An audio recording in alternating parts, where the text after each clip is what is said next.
ಎರಡನೇದು ಮುಂದೆ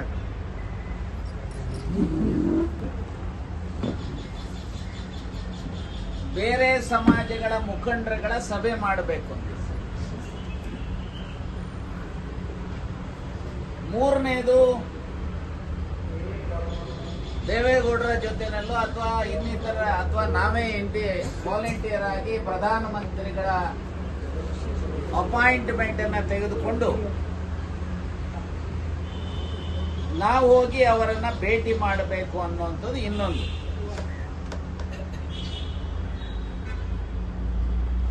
ಇನ್ನೊಂದು ಕೋರ್ಟ್ನಲ್ಲಿ ಈಗ ನಡೀತಾ ಇದೆ ಅಂತ ಇಷ್ಟೇ ಅಲ್ವಾ ಸಲಹೆಗಳು, ಸರ್ವೆ ಎಲ್ಲೋ ಸಹ ಇನ್ನೊಂದು ಈಗ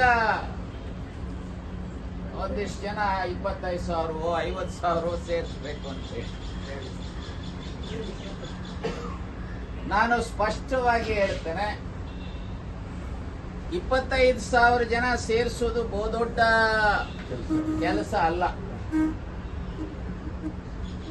ಆದ್ರೆ ನನಗೆ ಎಲ್ಲೋ ಒಂದು ಕಡೆ ಇನ್ನ ಮನಸ್ಥಿತಿ ಇನ್ನ ಹದ ಆಗಿಲ್ಲ ಅನ್ನುವಂತ ನೋವು ಇವತ್ತು ನನಗೆ ಕಾಣ್ತಾ ಇದೆ. ಈ ಮನಸ್ಥಿತಿ ಈಗ ನೋಡಿ, ಇದರ ಲಾಭ ಯಾರಿಗಪ್ಪ ಫಸ್ಟ್ ಆಗೋದು? ನನಗಾಗುತ್ತಾ? ಅಥವಾ ನನ್ನ ಮಕ್ಕಳು ಯಾರಾದ್ರೂ ಸಹ ಉದ್ಯೋಗದಲ್ಲೂ ಇಲ್ಲ, ರಿಸರ್ವೇಶನಲ್ಲೂ ಇಲ್ಲ. ಸೊ ಆದ್ರೆ ಇದರಲ್ಲಿ ಏನಾಗ್ತಾ ಇದೆ ನೋಡಿ, ಈಗ ಉದಾಹರಣೆಗೆ ಆಗಲೇ ಇವರು ಪ್ರಸ್ತಾಪ ಮಾಡಿದ್ರು 72,188 ಉದ್ಯೋಗ.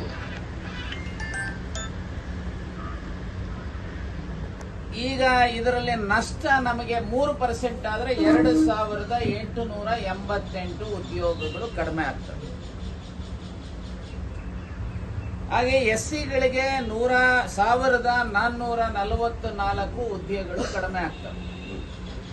ಅದು SCAಗೆ 541, ಅವ್ರ ಇಂಟರ್ನಲ್ ರಿಸರ್ವೇಶನ್ ಇದೆಯಲ್ಲ, SCBಗೆ 541, SCCಗೆ 362.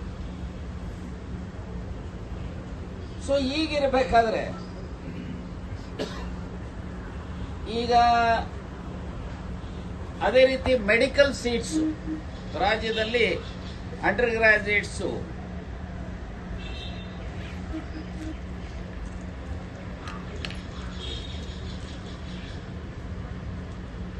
ಸೊ ಇವತ್ತು ಆಗಲಿರುವ ನಷ್ಟ ಎಷ್ಟಪ್ಪ ಅಂದ್ರೆ ಇದೇನಾದ್ರು 3% ಬಂದ್ರೆ ಅಂಡರ್ ಗ್ರಾಜುಯೇಟ್ಸ್ಗೆ 580 ಸೀಟ್ಸ್ ಕಡಿಮೆ ಆಗ್ತದೆ. ST PGಗೆ 308, ಆಯುಷಲ್ಲಿ 360, ಡೆಂಟಲ್ ಸೈನ್ಸ್ ಅಲ್ಲಿ 132, ಹಾಗೆ ವೆಟರ್ನರಿ ಸೈನ್ಸ್ ಅಲ್ಲಿ 15, ಇಂಜಿನಿಯರಿಂಗ್ ಸೀಟ್ಸ್ 3,368, BSc ಅಗ್ರಿಕಲ್ಚರ್ ಅಲ್ಲಿ 122, B ಫಾರ್ಮಾ 153, BSc ನರ್ಸಿಂಗು 1,701. ಹಾಗೆ SCಗಳಿಗೆ UGನಲ್ಲಿ 290 ಸೀಟ್ಸ್ ಕಡಿಮೆ ಆಗುತ್ತೆ. ಮೆಡಿಕಲ್ ಅಲ್ಲಿ ಅಂದ್ರೆ PGನಲ್ಲಿ 154, ಆಯುಷ್ ಅಲ್ಲಿ 180, ಡೆಂಟಲ್ ಸೈನ್ಸ್ ಅಲ್ಲಿ 66, ವೆಟರ್ನರಿ ಸೈನ್ಸ್ ಅಲ್ಲಿ 8, ಇಂಜಿನಿಯರಿಂಗ್ ಅಲ್ಲಿ 1,684, BSc agriculture 61, B pharma 77, BSc nursing 850. ಹೀಗೆ ನಷ್ಟ ಆಗ್ತಾ ಇದೆ. ಈ ನಷ್ಟ ಆಗೋದು ವಿದ್ಯಾರ್ಥಿಗಳಿಗೆ. ಅದರ ನೋವು ಯಾರಿಗಿರಬೇಕು? ಆ ವಿದ್ಯಾರ್ಥಿಗಳ ಪೇರೆಂಟ್ಸ್ಗೆ. ಎಷ್ಟು ಜನಕ್ಕೆ ಆ ನೋವು ಕಾಣ್ತಾ ಇದ್ದೇವೆ? ಎಲ್ಲೋ ನನಗೇನು ಕಾಣ್ತಾ ಇದೆ. ಈಗ ನಾವು ಇಷ್ಟೆಲ್ಲ ಹೋರಾಟಗಳನ್ನ ಅಥವಾ ಪ್ರವಾಸಗಳನ್ನ ಮಾಡ್ತಾ ಇದ್ದೀವಿ. ಯಾವ ಜಿಲ್ಲೆನಲ್ಲಿ ಎಲ್ಲೋ ಅಲ್ಲೊಬ್ರು ಇಲ್ಲೊಬ್ರು ಆ ಇಂಜಿನಿಯರ್ ಈ ಇಂಜಿನಿಯರ್ ಆ ತಹಸೀಲ್ದಾರ್ ಇಂಥವ್ರು ಯಾರೋ ಒಂದಿಷ್ಟು ಜನ ಬಂದಿರೋದು ಬಿಟ್ರೆ,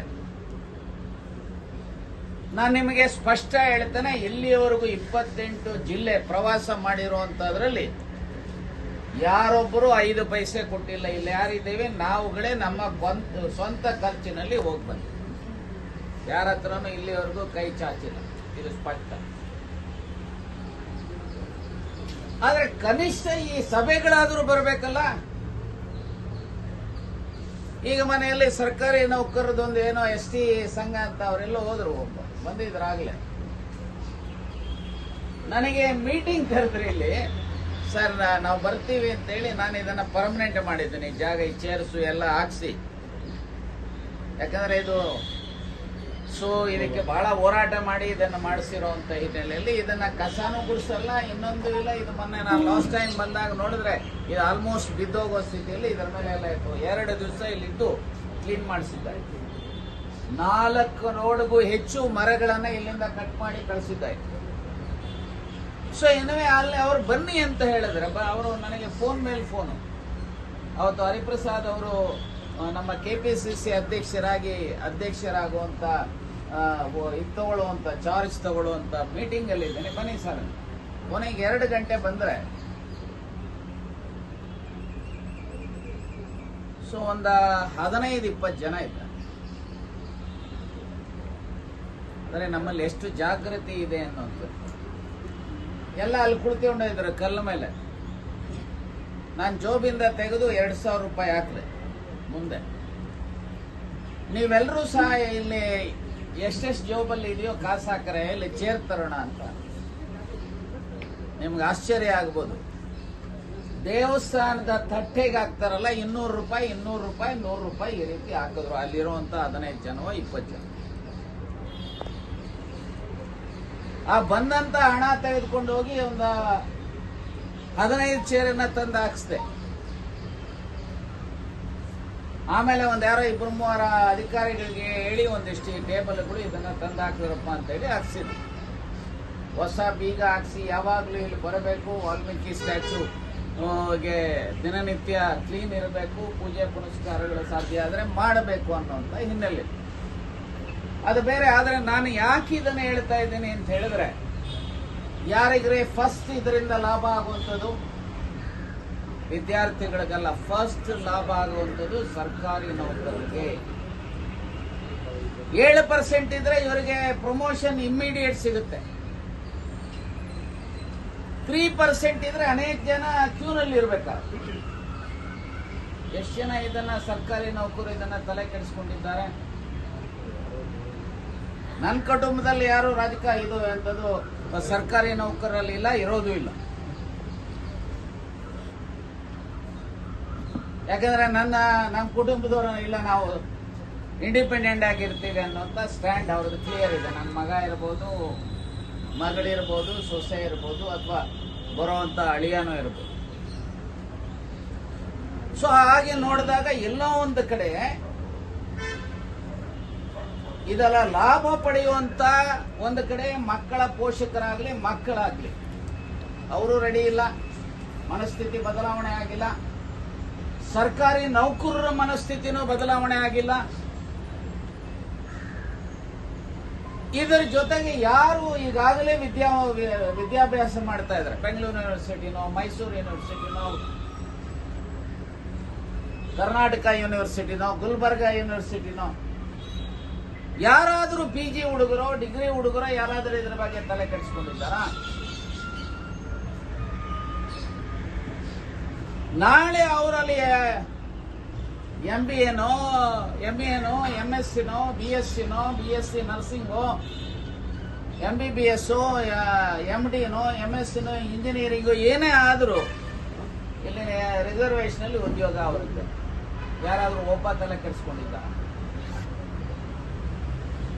ಯಾರಾದರೂ ತಲೆ ಕೆಡಿಸ್ಕೊಂಡಿದ್ರೆ ಎಸ್, ನಿಜ. ನಾವಿವತ್ತು ಜನರಲ್ಲಿ ಜಾಗೃತಿ ಉಂಟು ಮಾಡುವಂತ ಒಂದು ಅವೇರ್ನೆಸ್ ಕ್ರಿಯೇಟ್, ಒಂದಿಷ್ಟು ಜನಕ್ಕೆ ಸುದ್ದಿ ಹೋಗಿದೆ, ಇಲ್ಲ ಅಂತ ನಾ ಹೇಳುದು. ಜನರು ಇಲ್ಲಪ್ಪ ಅನ್ಯಾಯ ಆಗ್ತಾ ಇದೆ. ಗ್ರಾಮೀಣ ಭಾಗದಲ್ಲಿ ಇರುವಂತ ಜನರು ಯಾವುದೇ ಹಳ್ಳಿಗೆ ಹೋದ್ರು ಇಲ್ಲ ಉಗ್ರಪ್ಪ ಮತ್ತು ಅವರ ತಂಡ ಹೇಳ್ತಾ ಇರೋದು ಸತ್ಯ ಇದೆ ಅನ್ನೋಂಥದ್ರ ಮಟ್ಟಿಗೆ ಒಂದಿಷ್ಟು ಆಗಿದೆ, ಇಲ್ಲ ಅಂತ ಹೇಳಿ. ಇನ್ನು ಯಾರು ರಾಜಕೀಯ ವ್ಯವಸ್ಥೆನಲ್ಲಿ ಯಾರು ಅಧಿಕಾರದಲ್ಲಿದ್ದಾರೆ, ಬಹುತೇಕರಲ್ಲಿ ಇವರ ಬಗ್ಗೆ ಡಿಫೆಂಡ್ ಮಾಡಬೇಕು, ಇವರುಗಳಿಂದ ನಾವು ಶಾಸಕರೋ ಸಂಸತ್ ಸದಸ್ಯರೋ ಮಂತ್ರಿಗಳಿದ್ದೇವೆ ಅಂತ ಹೇಳಿ ಅನ್ಸಿಲ್ಲ ಅವರಿಗೆ. ಬಹುತೇಕರು ನಮ್ಮ ಪ್ರಭಾವ ಜಾಸ್ತಿ ಇದೆ, ನಮ್ಮಲ್ಲಿ ಹಣ ಇದೆ, ನಮಗೆ ಕೆಲವರು ಗಾಡ್ ಫಾದರ್ಸ್ ಇದ್ದಾರೆ, ನಾವು ಯಾರ ಸಮಾಜ ಇದ್ರೆ ಎಷ್ಟು ಬಿಟ್ರೆ ಎಷ್ಟು. ಈ ಮನಸ್ಥಿತಿ ರಾಜಕೀಯ ವ್ಯವಸ್ಥೆನಲ್ಲೂ ಇದ್ದಾರೆ. ಈಗ ಇನ್ಯಾರು ಇದು ಫೈನಲಿ ಇನ್ಯಾರು ಯಾರಿವತ್ತು ಸಾಂಸಾರಿಕ ಬದುಕನ್ನ ತೊರೆದು ಸನ್ಯಾಸಿಗಳಂತ ಅಂದುಕೊಂಡಿರುವಂತವರು, ಅವರು ನೋಡುವಂಥದ್ದು ಕೇವಲ ಅವರ ಎಲ್ಲಿಂದ ಯಾವ ಮೂಲದಿಂದ ನಮಗೆ ಸಂಪನ್ಮೂಲಗಳು ಬರ್ತವೆ ಅನ್ನೋದನ್ನ ಬಿಟ್ರೆ, ಕೆಲವರು ಕಲೆಕ್ಷನ್ ಮಾಡ್ತಾರೆ, ಕೆಲವರು ಭಕ್ತಿಪೂರ್ವಕವಾಗಿ ಕಾಣಿಕೆ ಬರಲಿ ಅಂತ ಕೆಲವರು ನೋಡ್ತಾರೆ. ಎಲ್ಲರೂ ಅಂತಲ್ಲ, ಅಲ್ಲೊಬ್ರು ಇಲ್ಲೊಬ್ರು ಒಂದಿಷ್ಟು ಕಾವಿದಾರಿಗಳನ್ನು ಸಹ ಈ ಹೋರಾಟದಲ್ಲಿ ಒಂದಿಷ್ಟು ಭಾಗಿಯಾಗಿದ್ದಾರೆ. ನನ್ನ ವರದಾನಂದ ಸ್ವಾಮೀಜಿಗಳು ಬಂದಿದ್ರು, ಲಾಸ್ಟ್ ಟೈಮ್ ಒಂದು 6-7 ಜನ ಸ್ವಾಮೀಜಿಗಳು ಬಂದಿದ್ರು. ಹಾಗಾಗಿ ನನಗೆ ಅನಿಸುವಂಥದ್ದು ನಮ್ಮ ಎಕ್ಸ್ಪೆಕ್ಟೇಷನ್ ಇದೊಂದು ಕಡೆ ಆದ್ರೆ, ಇನ್ನ ಬೇರೆ ವರ್ಗದ ಜನ SC-ಗಳಿರ್ಬೋದು, ST-ಗಳಿರ್ಬೋದು, OBC-ಗಳಿರ್ಬೋದು, ನಾನು ಅನೇಕರ ಹತ್ರ, ಈಗ ಆಂಜನೇಯನ ಹತ್ರ, KH ಮುನಿಯಪ್ಪನವ್ರ ಹತ್ರ, ಚಂದ್ರಪ್ಪನವ್ರ ಹತ್ರ, ಯಲ್ಲಮ್ಮಂತಯ್ಯನವ್ರ ಹತ್ರ, ಅನೇಕರ ಹತ್ರ ಮಾತಾಡಿದ್ದೇನೆ. ನಾನು ಅವ್ರಿಗೆ ಹೇಳಿದೆ, ಅಲ್ರೇ ಯಾರು ಬೇಡ, ನಾವು ಒಂದು 25 ಜನ ಇಲ್ಲಿ ಗಾಂಧಿ ಸ್ಟ್ಯಾಚ್ಯೂ ಹತ್ರ ಧರಣಿ ಮಾಡೋಣ ಒಂದ್ ದಿವಸ, ಆಗ ಹೋಗುವಂತ ಮೆಸೇಜ್ ಬೇರೆ ಅಂತ ಹೇಳಿದೆ. ಕೆಲವರು ಹೋಗುರು, ನೀವು ಹೇಳೋದು ಸರಿ ಇದೆ, ನೀವು ಹೇಳಿ ಡೇಟ್ ಫಿಕ್ಸ್ ಮಾಡಿ ಬರ್ತೀವಿ ಅಂತ ಆಂಜನೇಯ, ಹನುಮಂತಯ್ಯ, ಚಂದ್ರಪ್ಪ ಅವರು ಇವರು ಹೇಳ್ತಾರೆ. ಆದ್ರೆ ವಾಲಂಟಿಯರ್ ಆಗಿ ಅವರು OBC ಆಗಲಿ, SC ಆಗಲಿ, ಮತ್ತೊಬ್ಬರಾಗಲಿ ಅವರಲ್ಲೂ ಸಹ ಕಾಣ್ತಾ ಇಲ್ಲ. ಸೊ ಇದಿರಬೇಕಾದ್ರೆ ಈ ಸ್ಥಿತಿನಲ್ಲಿ ಏನು ಮಾಡಬೇಕು? ಈಗ 25,000 ಜನ ಸೇರಿಸುವ, ಈಗ ಉದಾಹರಣೆಗೆ ಅವರು ಹೇಳಿದ್ರು 20,000 ಜನ ತರ್ತೀವಿ ಅಂತ. ಅವ್ರು ಹೇಳಿದ್ದಾರೆ, ತರ್ತಾರೆ, ನನ್ಗೆ ಗೊತ್ತು. ಸೊ ಈಗ ನೀವೇನು ರೈಸ್ ಮಾಡಿದರೆ, ಮೊದಲನೇದು ಇವರು 72,000 ಉದ್ಯೋಗಗಳ ಬಗ್ಗೆ ನಾಳೆ ಏನಾದರೂ ನಾವು ಹೇಳಿದ್ರೆ ನಿಲ್ಲಿಸ್ತೀರಿ ಅಂತ ಹೇಳಿದ್ರೆ ನಮ್ಮ ವಿರುದ್ಧ ಎಲ್ಲ ಇಡೀ ಸಮಾಜ ನಮ್ಮ ಮೇಲೆ ಬೀಳಿಸಿ. ನಮ್ಮ ಉದ್ಯೋಗನೇ ರಿಕ್ರೂಟ್ಮೆಂಟ್ ಕಳೆದ 3 years ಇಂದ ಇಲ್ಲ. ಏನಪ್ಪ ಶಿವಮೂಜಿ ಮುಂದೆ ಕರಡಿಗೆ ಬಿಟ್ಟಾಗೆ ಉಗ್ರಪ್ಪ ಅಂಡ್ ಹಿಸ್ ಟೀಮ್ ರಿಕ್ರೂಟ್ಮೆಂಟೇ ಮಾಡಬೇಡಿ ನಮಗೆ ಕೊಡೋವರೆಗೂ ಅಂತ ಯಾರನ್ನ ಕಟ್ಕೊಂಡು ನಾನು ಆ ಮಾತನ್ನ ಹೇಳ್ಬೇಕು ಹೇಳಿ ದಯಮಾಡಿ. ಯಾರನ್ನ ಕಟ್ಟಿಕೊಂಡು 7 ಜನ, ಇನ್ನ 93% ಜನಾಂಗಗಳನ್ನ ಎದುರಾಕೋಬೇಕಾ?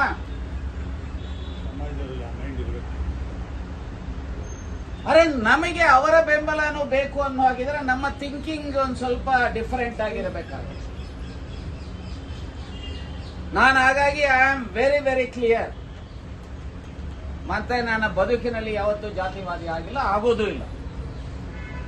ಜಾತಿಗೆ ಅನ್ಯಾಯ ಆಗಿದೆ ಅಂದ್ರೆ ನನ್ನ ಜಾತಿಯವರಿಗೂ ಸಹಾಯ ಮಾಡ್ತೇನೆ. ಈಗ ಉದಾಹರಣೆಗೆ ಬೋವಿ ಅವರಿಗೆ, ಅವರೇನು ನನಗೆ ನನ್ನ ರಕ್ತ ಹರಿಸ್ಕೊಂಡು ಹುಟ್ಟಿರೋರು, ಅವರಿಗೆ ಅನ್ಯಾಯ ಆಗಿದೆ ಅನ್ನೋದ್ರಿಂದ ಅವ್ರ ಪರವಾಗಿ ನನ್ನ ಕೊನೆಯ ಉಸಿರಿರೋವರೆಗೂ ಅವ್ರ ಪರವಾಗಿ ನಿಲ್ತೇನೆ ಅಂತ ನಿಲ್ತೇನೆ. ಅಲ್ಲಿ ಉಡುಪಿನಲ್ಲಿ ಒಂದಿಷ್ಟು ಜನ, ಅಲ್ಲಿ 350-400 ಜನ ಸುಳ್ಳು ಸರ್ಟಿಫಿಕೇಟ್, ಅದೇ ಎಂತದೋ ಪಾಲ್ಗಾರ್ ಅಂತ ಹೇಳಿ, ಅವರು ಇವತ್ತು ವಾಲ್ಮೀಕಿ SC ಸರ್ಟಿಫಿಕೇಟ್ ತಗೊಂಡಿದ್ದಾರೆ. ಸರ್ ನಮಗೆ ನಮ್ಮ ಜಾತಿ ಉಳಿತಾ ಇಲ್ಲ, ಇವರೆಲ್ಲ ಸುಳ್ಳು ಸರ್ಟಿಫಿಕೇಟ್ ತಗೊಂಡಿದ್ದಾರೆ ಅಂತ ಆ ಜಾತಿಯವರೇ ಬರ್ತಾರೆ. ನಾನು ಅವ್ರಿಗೂ ಹೇಳಿದ್ದೇನೆ, ಇಲ್ಲಪ್ಪ ನಿಮ್ಮ ಪರವಾಗಿ ಬರ್ತೇನೆ, ಉಡುಪಿಗೆ ಬಂದಂತ ಸಮಯದಲ್ಲಿ ನಿಮ್ಮ ಸಮಸ್ಯೆಯನ್ನ ಗಮನ ಹರಿಸೋಣ ಅಂತ ನಾನು ಸ್ಪಷ್ಟಪಡಿಸ್ತೇನೆ. ಇವತ್ತು ಏನಾದ್ರೂ ಸಹ ನಾವೇನಾದ್ರೂ ಏಕಾಂಗಿಯಾಗಿ 7% ಇಟ್ಕೊಂಡು ಜನ ರಿಕ್ರೂಟ್ಮೆಂಟ್ ಅನ್ನ ನಿಲ್ಲಿಸುವಂತ ಹೇಳಿಕೆ ಕೊಟ್ರೆ ನಾವು ಮುಗಿದ್ವಿ. ನಾವೇನ್ ಹೇಳಬೇಕು, ದಯಮಾಡಿಯಪ್ಪ ನಮ್ಮ ಹಕ್ಕು 7%ಗೆ ನೀವು ಸಹಾಯ ಮಾಡಿ. ಯಾವ ರೀತಿ ಮಾಡಿದ್ರೋ ಸರ್ಕಾರಕ್ಕೆ ಬಿಟ್ಟದ್ದು, ಆದ್ರೆ ಅದನ್ನ ನಿಲ್ಲಿಸಿ ಅಂದ್ವಿ, ಮುಗಿತು. ಸೊ ಅದಕ್ಕೋಸ್ಕರ ನನಗೆ ಅನಿಸುವಂಥದ್ದು, ನಾವೆಲ್ಲೋ ಒಂದು ಕಡೆ ಇದರ ಬಗ್ಗೆ ಮತ್ತಷ್ಟು ಯೋಚನೆ ಮಾಡುವಂಥದ್ದು ಅವಶ್ಯಕತೆ ಇದೆ. ನಾನಂತೂ ರಿಕ್ರೂಟ್ಮೆಂಟ್ ಅನ್ನ ನಿಲ್ಲಿಸಿ ಅಂತ ಹೇಳಿ ಸ್ಟ್ಯಾಂಡ್ ತೆಗೆದುಕೊಳ್ಳೋದಿಲ್ಲ. ಏನಿದ್ರು ನಮ್ಗೆ 7% ಕೊಡಿಯಪ್ಪ ಅಂತ ಕೇಳಬೇಕು. 7% ಕೊಡಬೇಕಾದ್ರೆ ಯಾಕೆ ನೋಡ್ರಿ, ಸರ್ಕಾರ ಇವತ್ತು ನಾಳೆ ಬೆಳಗ್ಗೆ ಹೈಕೋರ್ಟ್ ನಲ್ಲಿ ಸ್ಟೇ ವೇಕೇಟ್ ಆಯ್ತು,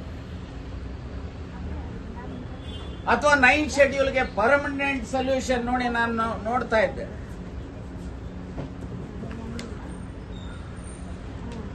ಆರ್ಟಿಕಲ್ 31B ನಲ್ಲಿ ಈ 9th ಶೆಡ್ಯೂಲ್ಗೆ validation of certain acts and regulations ಅಂತ ಹೇಳಿ ಯಾವುದೇ ಕೋರ್ಟ್ ಇಂದ ಇದಾಗಬಾರದು ಅಂತ ಹೇಳಿ ಆರ್ಟಿಕಲ್ 31B ನಲ್ಲಿ ಇದೆ. ಆರ್ಟಿಕಲ್ 9th ಶೆಡ್ಯೂಲ್ ನಲ್ಲಿ ಸುಮಾರು 284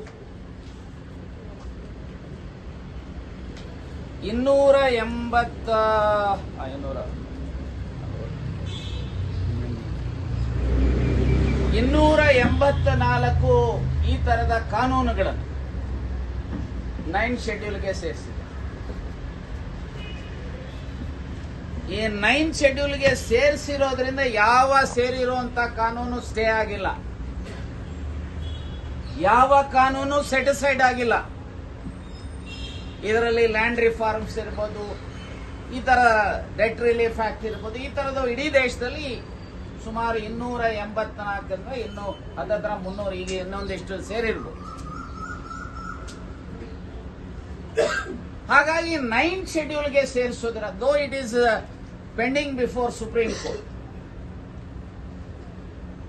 ಸೊ ನಾವು ಯಾವುದೇ ಕಾರಣಕ್ಕೂ ಸ್ಟೇ ಸಿಗೋದಿಲ್ಲ. ಅದಕ್ಕೋಸ್ಕರ 9th ಶೆಡ್ಯೂಲ್ಗೆ ಸೇರಿಸಿದ್ರೆ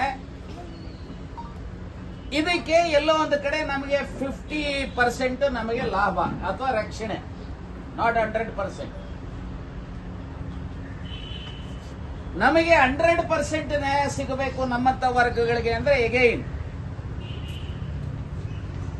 ಬಿಡಿ. ಆಮೇಲೆ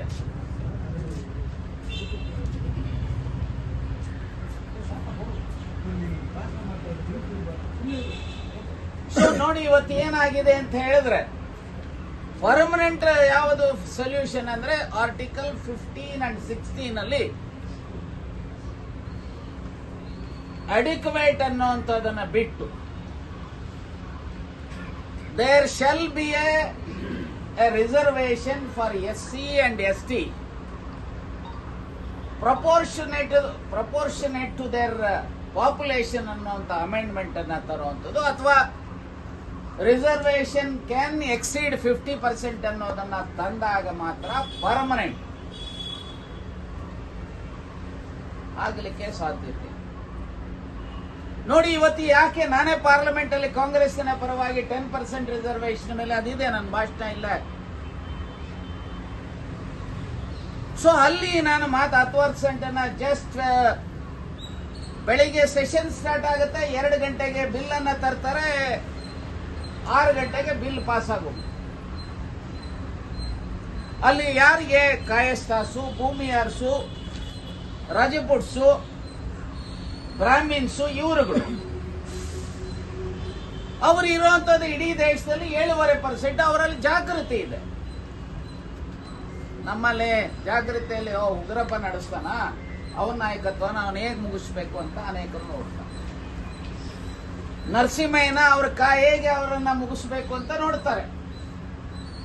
ಸಂತೋಷ, ಒಂದಿಷ್ಟು ಜನ ಇವತ್ತು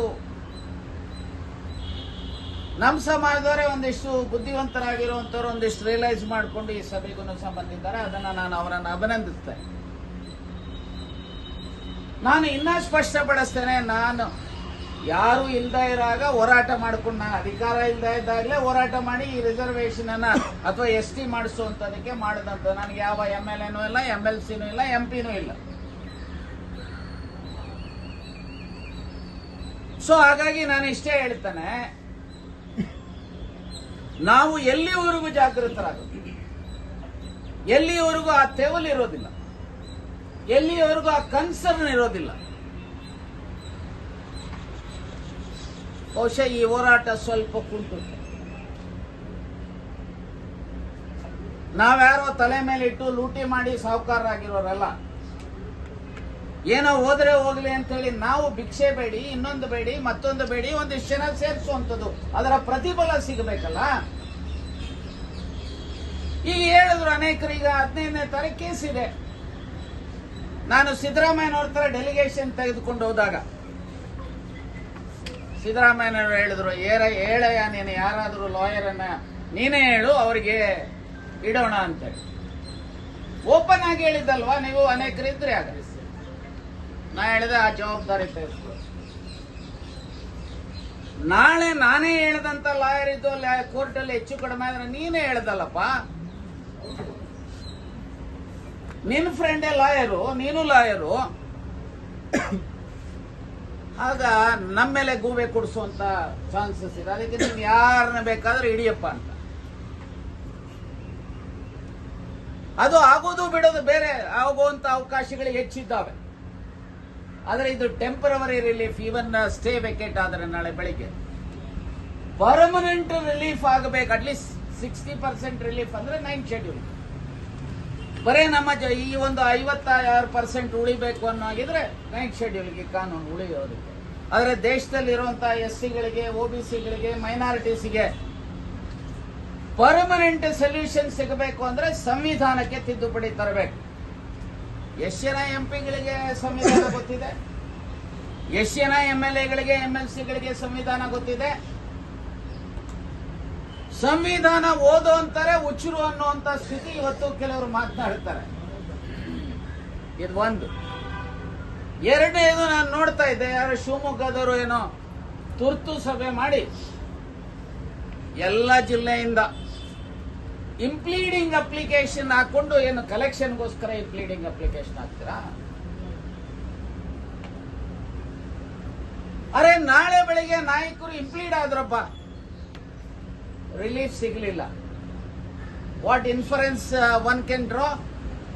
ನೋಡ್ರಿ, ನಿಮ್ ಸಮಾಜದವರು ಇಂಪ್ಲೀಡ್ ಆಗಿದ್ರು ಎಲ್ಲ ಜಿಲ್ಲೆಗಳವರು, ನೀವೇ ಮಾಡ್ಕೊಳಕ್ ಆಗ್ಲಿಲ್ಲ, ನಾವೇನೇನ್ ಮಾಡೋಕ್ಕಾಗತ್ತೆ ಅಂತ ಹೇಳಿ ಸರ್ಕಾರ ಸ್ಟ್ಯಾಂಡ್ ತಗೊಳ್ಳೋದಕ್ಕಾಗೋದಿಲ್ವಾ? ನಮಗೆ ಲಿಮಿಟೆಡ್ ರೋಲ್ ಇದೆ. ನಮ್ಮನ್ನ we are not the party to that proceedings. ಈಗ ಆ ಪ್ರೊಸೀಡಿಂಗ್ಸ್ ಅಲ್ಲಿ ಯಾರು ಇರುವಂತದ್ದು? ಸರ್ಕಾರ ಇರುವಂತದ್ದು. ಸರ್ಕಾರ ಡಿಪೆಂಡ್ ಮಾಡಬೇಕು, ಸರ್ಕಾರ ಮಾಡಿರುವಂತ ಕಾನೂನು. ಆದ್ರೆ ಯಾರಾದ್ರೂ ಹೀಗಾಗಿ ಯಾರು ಸಜೆಷನ್ಸ್ ಕೊಡ್ತಾರೋ, ಏನ್ ಮಾಡ್ತಾರೋ ನನಗಂತೂ ಗೊತ್ತಿಲ್ಲ. ಹೇಳ್ರಿ, ನೀವೇ ಪಾರ್ಟಿ ಆಗಿದ್ರಿ, ನೀವೇ ಲಾಯರ್ ಆಗಿದ್ರಿ, ನೀವೇ ಇಂಪ್ಲೀಡ್ ಮಾಡ್ಕೊಂಡಿದ್ರಿ, ನೀವೇ ಅದನ್ನ ಉಳಿಸ್ಕೊಳಕ್ಕಾಗ್ಲಿಲ್ಲಪ್ಪ, ನಾವಿನ್ನೇನ್ ಮಾಡಕ್ಕಾಗತ್ತೆ ಅಂತ ಹೇಳಿ ಕೈ ಚೆಲ್ಲಲಿಕ್ಕೆ ಆಗೋದಿಲ್ವಾ? See, one has to have a sense. One has to apply their mind on legal consequences. So anyway ನನಗೆ ಆಗ ಅನಿಸುವಂಥದ್ರಿಂದ ನನಗೆ ಅನಿಸ್ತದೆ, ಎಸ್, ನೀವೆಲ್ಲ ಹೇಳಿರುವಂಥದ್ದು ಇದು ಹೋರಾಟ ಒಂದು ದಿವಸದ ಹೋರಾಟ ಅಲ್ಲ. ಹೋರಾಟ ನಿತ್ಯ ನಿರಂತರವಾಗಿರುವಂಥದ್ದು. ನಿಜ, ಇವತ್ತು ಬರೇ 56% ಅಲ್ಲ, ಯಾವನಾದ್ರೂ 187 ಕೋಟಿ ಹಿಂದಾಕಿರೋದ್ರ ಬಗ್ಗೆ ಯಾರಾದ್ರೂ ಬಾಯ್ ಬಿಟ್ಟಿದ್ದಾರಾ? ಈಗ ಅವರು ಚೇರ್ಮನ್ ರಾಗಿದ್ರು, ಬರೇ 187 ಕೋಟಿ ವಾಲ್ಮೀಕಿ ನಿಗಮ ಅಷ್ಟೇ ಅಲ್ಲ, ಬೋವಿ ನಿಗಮದಲ್ಲಿ ತಿಂದಾಕಿದ್ದಾರೆ. ಆ ಬೋವಿ ನಿಗಮದಲ್ಲೂ ಡಿಸ್ಪ್ಯಾರಿಟಿ, ಒಂದು ಕಡೆ ವಡ್ರಿಗೆ ಲಾಭ, ಇನ್ನೊಂದು ಕಡೆ ಬೋವಿಗಳಿಗೆ ಇಲ್ವೇ ಇಲ್ಲ, ಅದು ಇದೆ. ಅರೆ ನೀವು ಸಮಾಜದಲ್ಲಿ, ನನ್ನ ರಿಪೋರ್ಟ್ ಅಲ್ಲಿ ಹೇಳಿದ್ದೇನೆ ನೋಡ್ರಿ, ಕಲ್ಲೊಡ್ರು, ಮಣ್ಣೊಡ್ರು, ತೆಲುಗೊಡ್ರು, ಆ ಒಡ್ರು, ಈ ಒಡ್ರು ನೀವು ಎಸ್ಸಿ ತಗೊಳ್ಳಿ. ಈ ಮೇಣ ಬರುವಂತರು, ಪಲ್ಲಕ್ಕಿ ಬರುವಂತ ಯಾರು ಬೋವಿಗಳಿದ್ದಾರೆ ಅನಾದಿ ಕಾಲದಿಂದ, ಅವ್ರಿಗೂ ಕೊಡಿಯಪ್ಪ. ಯಾಕೆ? ನಮ್ಮ ಅಪ್ಪನ ಆಸ್ತಿನ ಇದು. ಸೊ ಎನಿವೆ, ನನಗೆ ಅನಿಸುವಂಥದ್ದು, ಈ ಕಾಲಘಟ್ಟದಲ್ಲಿ ಅನಿಸುವಂಥದ್ದು ಏನಪ್ಪಾ ಅಂತ ಹೇಳಿದ್ರೆ, ಬೋವಿ ನಿಗಮ ತಿಂದಾಕಿದ್ದಾರೆ, ಯಾರು ಹೇಳೋರಿಲ್ಲ, ಕೇಳೋರಿಲ್ಲ. ಲಂಬಾಣಿ ಇದರಲ್ಲಿ ತಿಂದಾಕಿದ್ದಾರೆ, ಹೇಳೋರಿಲ್ಲ, ಕೇಳೋರಿಲ್ಲ. ನಾನು ಮೊನ್ನೆ ಚೀಫ್ ಮಿನಿಸ್ಟರ್ ಜೊತೆನಲ್ಲಿ ಮಾತಾಡ್ತಾ ಒಂದಿಷ್ಟು ದಾಖಲಾತಿಗಳು ಕೊಟ್ಟೆ. 100 ಕೋಟಿ SCP TSP ನಲ್ಲಿ ತಿಂದಾಕಿರೋದು. ಈಗ ಯಾವುದು ಇವರಿಗೆ ಯಾರೋ ಈ ಮನೆಗಳಿಗೆ ಊಟ ತಂದು ಕೊಡ್ತಾರಲ್ಲ, ಆರ್ಡರ್ ಮಾಡಿದ್ರು ಗಿಗಿಗಳ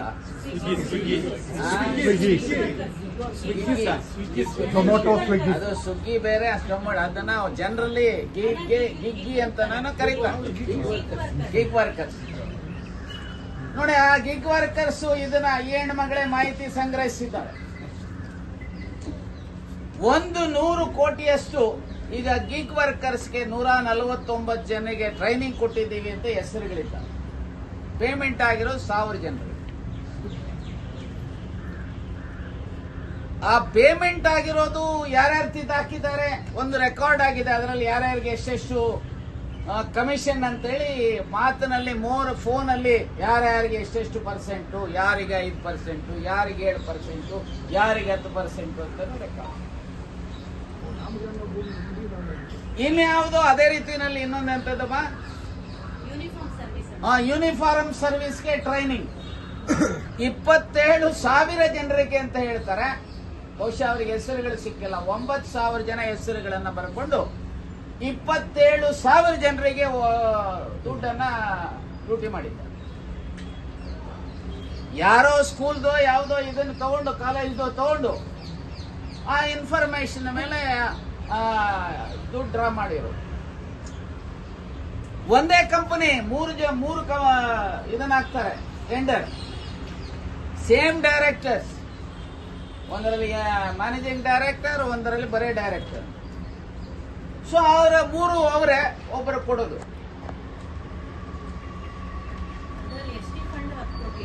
ಸೊ ಅದರಲ್ಲಿ ಎಸ್ ಸಿಗಳದು ಮೋರ್ ದೆನ್ 100 crores ತಿನ್ನಾಕಿದ್ದಾರೆ. ವಿರೋಧ ಪಕ್ಷಗಳು ಸತ್ತು ಹೋಗಿದ್ದಾವೆ. ಇಲ್ವೇ ಇಲ್ಲ. ಸೊ ಸೆನ್ಸಿಬಲ್ ಇರುವಂತವರು ಸಹ ಅಧಿಕಾರದಲ್ಲಿರುವಂತಹ ಪಾರ್ಟಿನಲ್ಲೂ ಅನೇಕರು ಸೆನ್ಸಿಬಲ್ ಇಲ್ಲ. ಇರ್ಲಿ ಬಿಡಿ, ನಾವು ತಿನ್ನೋಣ ಅನ್ನೋಂಥದ್ದು.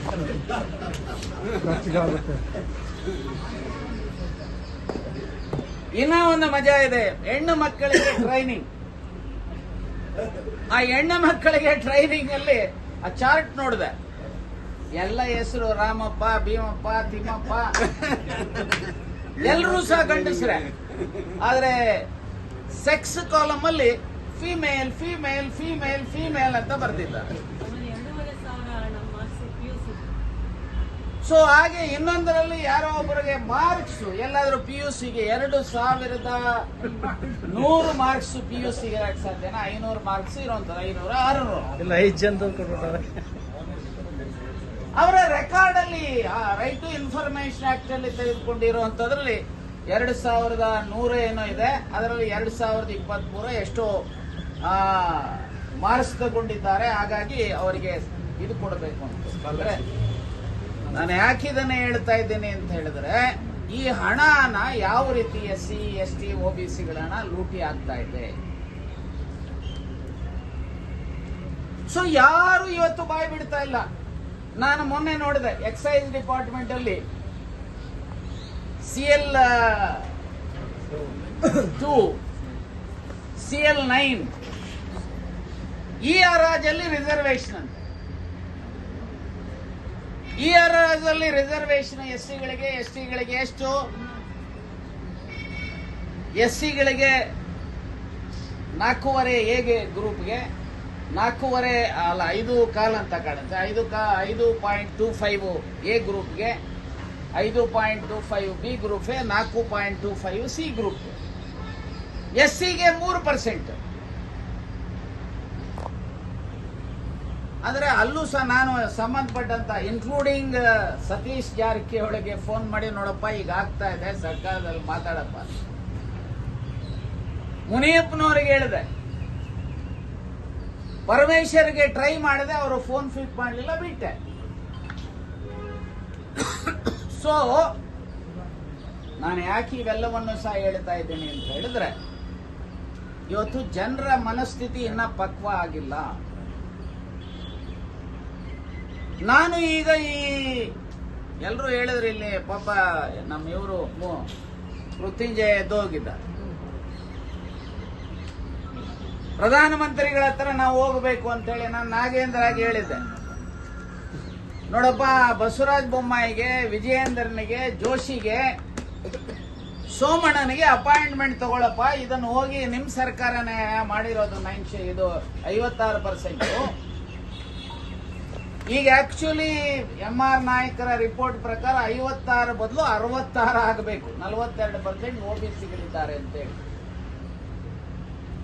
ಸೊ ಅವ್ರು ಹೇಳ್ತಾ ಇದ್ರು, ನಾಗೇಂದ್ರ ರೀ ನಮಗೆಲ್ರಿ ಪ್ರೈಮ್ ಮಿನಿಸ್ಟರ್ ಸಿಗ್ತಾರೆ ಅಲ್ವೇನ್ರಿ? ನಾವು ಭೇಟಿ ಮಾಡಕ್ಕಾಗತ್ತಾ? ನಾವೆಲ್ರಿ ಅಪಾಯಿಂಟ್ಮೆಂಟ್ ಫಿಕ್ಸ್ ಮಾಡಕ್ಕಾಗತ್ತೆ ಅಂತ ಹೇಳಿ ನನ್ other than the cabinet ministers of mister Modi ಅವರ ಅಭಿಪ್ರಾಯ ಹೇಳಿದ್ದಾರೆ. ಒಬ್ಬರೇ ನನಗೆ ರೆಸ್ಪಾಂಡ್ ಮಾಡಿರುವಂತದ್ದು, ನಾವು ಜನರಲಿ ಎಲ್ಲಾ MLAಗಳಿಗೆ, MLCಗಳಿಗೆ 224 MLAಗಳಿಗೆ, 75 MLCಗಳಿಗೆ, 28 ಪಾರ್ಲಿಮೆಂಟ್ ಮೆಂಬರ್ಗೆ, 12 ರಾಜ್ಯಸಭಾದವರೆಗೆ ಪತ್ರ ಬರ್ತಿದೆ. ಮುಖ್ಯಮಂತ್ರಿಗಳಿಗೆ ಬರೆದಿರುವಂತ ಪತ್ರನ ಕಾಪಿ ಟು MLAs MPs ಅಂತ ಹಾಕಿದ್ವಿ. ಒಬ್ಬರೇ ಒಬ್ರು ಇದು ಮುಖ್ಯಮಂತ್ರಿಗಳಿಗೆ ಬರೆದಿದ್ರೆ, ಇದನ್ನ ನಮಗೆ ಇಂಡಿಪೆಂಡೆಂಟ್ ಆಗಿ ಕೊಡಿ ಅಂತ ಮೆಸೇಜ್ ಕೊಟ್ಟಂತವ್ರು ಒಬ್ಬರೇ ಒಬ್ಬರು ಸನ್ಮಾನ್ಯ HD ಕುಮಾರಸ್ವಾಮಿ ಅಲ್ವೇನ್ರಿ ನರಸಿಂಹಯ್ಯ? ಅವ್ರೊಬ್ಬರೇ ಫೋನ್ ಮಾಡಿರುವಂತದ್ದು. ನಮ್ಮ ಸಮಾಜದ ಯಾವ ಮಂತ್ರಿ ಆಗಲಿ, ಯಾವ MLA ಆಗಲಿ, ಯಾವ MP ಆಗಲಿ, ಯಾವ MLC ಆಗಲಿ, SCಗಳಾಗಲಿ, STಗಳಾಗಲಿ, OBCಗಳಾಗಲಿ ಇದನ್ನ ತಲೆನೇ ಕೇಳಿಸ್ಕೊಂಡಿಲ್ಲ.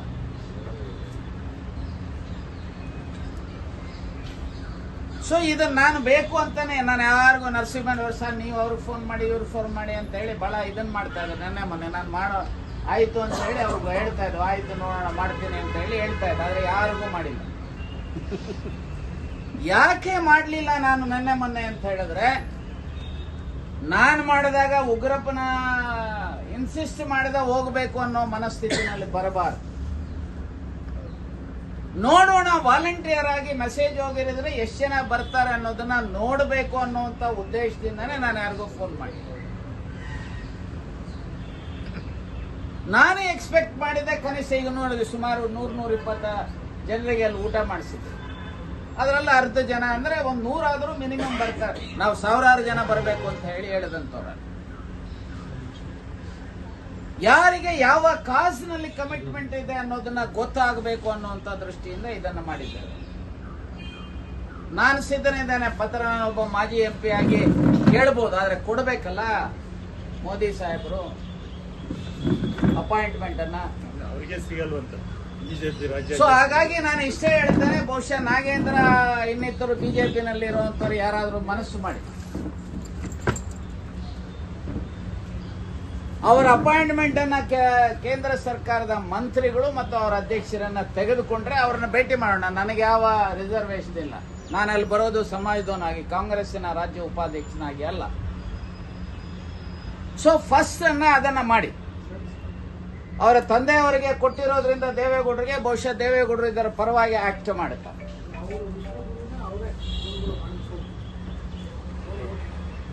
ಸೊ ಹಾಗಾಗಿ ನನಗೆ ಅನಿಸುವಂಥದ್ದು, ಈ ಬ್ಯಾಕ್ ಗ್ರೌಂಡ್ ನಲ್ಲಿ ನನಗೆ ಅನಿಸುವಂಥದ್ದು, ಎಸ್ ನಮ್ಮ ಹೋರಾಟ ಹಂತವಾಗಿ ನಡಿಬೇಕೇ ಹೊರತು ನಾಳೆ ಬೆಳಿಗ್ಗೆ 25,000 ಜನ ಒಂದ್ ದಿವಸ ಸೇರಿಸಿದ್ವಿ ಅದು ಟುಸ್ ಅನ್ನೋದಾಗಬಾರ್ದು. ನನಗೆ ಅನಿಸುವಂಥದ್ದು ಫಸ್ಟ್, ಈಗ ಯಾವ ಈ ಜಿಲ್ಲೆಗಳ ಉಳಿದಿದ್ದಾವೆ 4, ಕೊಡಗು, ದಕ್ಷಿಣ ಕನ್ನಡ, ಉತ್ತರ ಕನ್ನಡ ಮತ್ತೆ ಉಡುಪಿ, ಈ 4 ಮುಗಿಸಿದ್ರೆ ಇಡೀ ರಾಜ್ಯ ಎಲ್ಲ ಜಿಲ್ಲೆಗಳ ಪ್ರವಾಸ ಮುಗಿಯುತ್ತೆ. ಇದು ಒಂದು. ಇದಾದ ಮೇಲೆ ನನಗೆ ಅನಿಸುವಂಥದ್ದು, ಇಲ್ಲಿ ಒಂದೊಂದು ಯೂನಿವರ್ಸಿಟಿನಲ್ಲಿ, ಈ ಉದಾಹರಣೆಗೆ ಪ್ರಕಾಶ್ ಇದ್ದಾರೆ, ತಾಯೂರು ಪ್ರಕಾಶ್ ಮನಸ್ಸು ಮಾಡಿದ್ರೆ ಮೈಸೂರು ಯೂನಿವರ್ಸಿಟಿನಲ್ಲಿರುವಂತ ಯಾರು SCಗಳು, STಗಳು, OBCಗಳು ಸ್ಟೂಡೆಂಟ್ಸ್ ಇದ್ದಾರೆ, ಆ ಸ್ಟೂಡೆಂಟ್ಸ್ ನ ಸಭೆ ಮಾಡಬೇಕಾದ್ರೆ ನಾಳೆ ಬೆಳಿಗ್ಗೆ ಅವರಿಗೆ ಇದು ಲಾಭ ಆಗುವಂಥದ್ದು. ಸ್ಟಾರ್ಟ್ ವಿತ್ ಮೈಸೂರು ಇರ್ಬೋದು, ಬೆಂಗಳೂರು ಇರ್ಬೋದು, ಗುಲ್ಬರ್ಗ ಇರ್ಬೋದು, ಧಾರವಾಡ ಇರ್ಬೋದು, ಬೆಳಗಾಂ ಇರ್ಬೋದು, ಮಂಗಳೂರು ಇರ್ಬೋದು. ಇಲ್ಲಿ ಇರುವಂತ ಯಾರು ವಿದ್ಯಾರ್ಥಿಗಳಿದ್ದಾರೆ, SCಗಳೇ, STಗಳು, OBCಗಳು, ಹೆಣ್ಣು ಮಕ್ಕಳು, ಗಂಡು ಮಕ್ಕಳು ಎಲ್ಲರೂ ಸಹ ಸೇರಿ ಒಂದು ಯೂನಿವರ್ಸಿಟಿನಲ್ಲಿ ಸಂವಾದವನ್ನ ಮಾಡುವಂಥದ್ದು, ಇಲ್ಲ ಇನ್ನೊಂದು ಯೂನಿವರ್ಸಿಟಿಯಲ್ಲಿ ವರ್ಕ್ಶಾಪ್ ಅನ್ನ ಮಾಡುವಂಥದ್ದು, ಅಥವಾ ವಿಚಾರ ಸಂಕಿರಣ ಮಾಡುವಂಥದ್ದು. ಬಹುಶಃ ನಾನು ದಯಮಾಡಿ ನಿಮ್ಮಲ್ಲಿ ವಿನಂತಿ ಮಾಡ್ತೇನೆ, ಈ ಪ್ರೋಗ್ರಾಮ್ ಆದ ಮೇಲೆ so we have to concentrate on universities. Universities ಅನ್ನ ಕಾನ್ಸಂಟ್ರೇಟ್ ಮಾಡೋದರ ಜೊತೆಗೆ ಅಷ್ಟೊತ್ತಿಗೆ ನೋಡೋಣ 15ನೇ ತಾರೀಕು ನನ್ನ ಸ್ನೇಹಿತರೆ ರವಿವಾರ ಕುಮಾರ್ ನೋಡೋಣ ಅವರೇನು ಮಾಡ್ತಾರೆ, ಅಥವಾ ನಮ್ಮ ಮಹಾನ್ ಭಾವರು ಕೆಲವರು ಇಂಪ್ಲೀಡಿಂಗ್ ಮಾಡ್ಕೊಳ್ಳೋದಕ್ಕೂ ಹೊರಟಿದ್ದಾರೆ, ಅವರು ಮಾಡ್ಕೊಂಡಾಗ ಅವರೇನು ಮಾಡ್ತಾರೆ ನೋಡೋಣ. ನಾನೇ ಹೇಳಿದ್ದು ಒಳ್ಳೆ ಲಾಯರ್ ನೀಡಿ ಅಂತೇಳಿ ಸಿದ್ದರಾಮಯ್ಯನವ್ರಿಗೆ, ಕಾಂಪಿಟೆಂಟ್ ಲಾಯರ್ ಅನ್ನ ಹಾಕಿ IA ಫೈಲ್ ಮಾಡಿ ವೆಕೆಟಿಂಗ್ ಮಾಡೋದಕ್ಕೆ ಮಾಡಿ ಅಂತ. ಏನ್ವೇ ನಾನು ಯಾಕೆ ರೆಸ್ಪಾನ್ಸಿಬಿಲಿಟೀಸ್ ತಗೊಳ್ಳಿಲ್ಲ ಅಂದ್ರೆ ಹೆಚ್ಚು ಕಡಿಮೆ ಆದ್ರೆ ನೀನೇ ಹೇಳ್ದಲ್ಲಪ್ಪ ಅಂತ ಹೇಳ್ತಾರೆ ಅಂತ ಹೇಳಿ ಬಿಟ್ಟಿದೆ. ಸೊ ಇದೊಂದು ಕಡೆ ಆದ್ರೆ ಮೊದಲು ಯೂನಿವರ್ಸಿಟೀಸ್ ಅನ್ನ ಫಸ್ಟ್ ನಾವು ಕಂಪ್ಲೀಟ್ ಮಾಡೋದು ಒಂದು. ಎರಡನೇದು ಎಲ್ಲ ಯೂನಿವರ್ಸಿಟೀಸ್ ಎಲ್ಲ ಮಕ್ಕಳು ನಾಳೆ ಬೆಳಿಗ್ಗೆ MA ಆದ ತಕ್ಷಣನೇ ಸರ್ ಉದ್ಯೋಗ ಸರ್ ಅಂತ, ಯಾರು MBBS MD ಆದ ತಕ್ಷಣನೇ ಉದ್ಯೋಗ ಅಂತಾರೆ, ಯಾರೋ ನರ್ಸಿಂಗ್ ಆದ್ಮೇಲೆ ಉದ್ಯೋಗ ಅಂತಾರೆ. ಸೊ ಅದಕ್ಕೋಸ್ಕರ ನಾವು ಯೂನಿವರ್ಸಿಟೀಸ್ಗೆ ಇದನ್ನು ಮಾಡುವಂತದನ್ನ ಯೋಚನೆ ಮಾಡೋಣ. ಇದರ ಜೊತೆಗೆ ಸನ್ಮಾನ್ಯ ನೂತನ ಮುಖ್ಯಮಂತ್ರಿಗಳು ಮತ್ತು ನೂತನ ಉಪಮುಖ್ಯಮಂತ್ರಿಗಳನ್ನ ಪ್ರಯತ್ನ ಮಾಡ್ತೇನೆ ಅವ್ರ ಹತ್ರ ಅಪಾಯಿಂಟ್ಮೆಂಟ್ ತಗೊಳ್ಳೋಣ. ಅಪಾಯಿಂಟ್ಮೆಂಟ್ ತೆಗೆದುಕೊಂಡು ಅವರ ಮೇಲೆ ಒತ್ತಡ ನೋಡಿ ಸ್ವಾಮಿ, ಸರ್ಕಾರದಿಂದ ಪ್ರೈಮ್ ಮಿನಿಸ್ಟರ್ ಹತ್ರ ಅಪಾಯಿಂಟ್ಮೆಂಟ್ ತಗೊಳ್ಳಿ, ಆಲ್ ಪಾರ್ಟಿ ಮೀಟಿಂಗ್ ಡೆಲಿಗೇಷನ್ ಅನ್ನ ಕೊಂಡೊಯ್ಯಿರಿ. ಸೊ ಆ ಸಮಯದಲ್ಲಿ ನೀವು ಬನ್ನಿ ಅಂತ ಹೇಳಿದ್ರೆ ನಾವು ಬರ್ತೀವಿ, ಇಲ್ಲ ಅಂದ್ರೆ ನೀವು ಹೋಗಿ ಅವ್ರಿಗೆ ಹೇಳ್ಬಿಟ್ಟು ಬನ್ನಿ ಅಂತ ಹೇಳಿ ಹೇಳಲಿಕ್ಕೆ ಅವರೊಂದು ಅಪಾಯಿಂಟ್ಮೆಂಟ್ ಮತ್ತೆ ಅವರಲ್ಲಿ ಮಾತುಕತೆ ಮಾಡೋದಕ್ಕೆ ಪ್ರಯತ್ನ ಮಾಡಿ. ಅಲ್ಲಿಗೂ ಸಹ ಏನಾದರೂ ಹೆಚ್ಚು ಕಡಿಮೆ ಆದ್ರೆ ನನಗೆ ಅನ್ಸುತ್ತೆ 1 ಡೇ, ಬರೇ ಒಂದ್ ದಿವಸ ಧರಣಿ ಮಾಡಿದ್ರೆ ಉಪಯೋಗ ಆಗೋದಿಲ್ಲ. ಡೇ 11 ಗಂಟೆಗೆ ಬಂದು 5 ಗಂಟೆಗೆ ಎದ್ದೋದ್ರು ಅಂತ ಆಗುತ್ತೆ. ನನಗೆ ಅನ್ಸುತ್ತೆ ಒಂದು 2-3 ಸಾವಿರ ಜನ ಅಹೋರಾತ್ರಿ ಧರಣಿಯನ್ನ ಒಂದು ಸಾರಿ, ಯಾಕಂದ್ರೆ ಇಡೀ ಇದನ್ನ ನೀವು ಜನರನ್ನ ಜಾಗೃತಿ ಮಾಡಬೇಕಾದ್ರೆ ಈ ರೀತಿ ವಿನೂತನವಾದಂತ ಪ್ರಯತ್ನಗಳನ್ನು ಮಾಡಬೇಕು. ನಾವು ರಾತ್ರಿ ಎಲ್ಲ ಕೂಡ್ತಿದ್ವಿ ಅಂತ ಹೇಳಿದ್ರೆ ಸೊ ಮೀಡಿಯಾದಲ್ಲಿ ಅದಕ್ಕೊಂದು ಸ್ವಲ್ಪ ಇಂಪಾರ್ಟೆನ್ಸ್ ಬರುತ್ತೆ. ಸೊ ಅದಾದ ಮೇಲೆ ನಾವೇನಾದ್ರೂ ಸಹ ಒಂದು ರ್ಯಾಲಿ, ಬರೇ ಒಂದು ಕಡೆ 10,000ನೋ 25,000 ಜನ ಸೇರಿದ್ರೆ, ಈಗೇನು ಬಹಳಷ್ಟು ಸಂದರ್ಭಗಳಲ್ಲಿ ರ್ಯಾಲಿಗಳು ಮಾಡ್ತಾರೆ ಲಕ್ಷಗಟ್ಟಲೆ ದುಡ್ಡು ಖರ್ಚು ಮಾಡಿ, ಅದಕ್ಕೆ ಅಷ್ಟು ಮಹತ್ವ ಕಾಣೋದಿಲ್ಲ. ನನಗೆ ಅನ್ಸುತ್ತೆ ನಾವು ಒಂದು 10,000 25,000 ಒಂದು ಪ್ರೊಸೆಷನ್ ಅನ್ನ ಮಾಡಿ, ಉದಾಹರಣೆಗೆ ಟೌನ್ ಹಾಲಿಂದ ಸ್ವತಂತ್ರ ಉದ್ಯಾನವನಕ್ಕೆ ಬಂದ್ರೆ ಆ ದೊಡ್ಡ ರ್ಯಾಲಿ ಹೋಗ್ತಾ ಇರುವಂಥದ್ದು. ಆ ರ್ಯಾಲಿನಲ್ಲಿ ಪ್ರಮುಖವಾಗಿ 2 ಪ್ರಮುಖವಾದಂಥದ್ದು. ಒಂದು, 56% ಮೀಸಲಾತಿಯನ್ನ 9th ಶೆಡ್ಯೂಲ್ಗೆ ಕೇಂದ್ರ ಸರ್ಕಾರ ಸೇರಿಸಲೇಬೇಕು.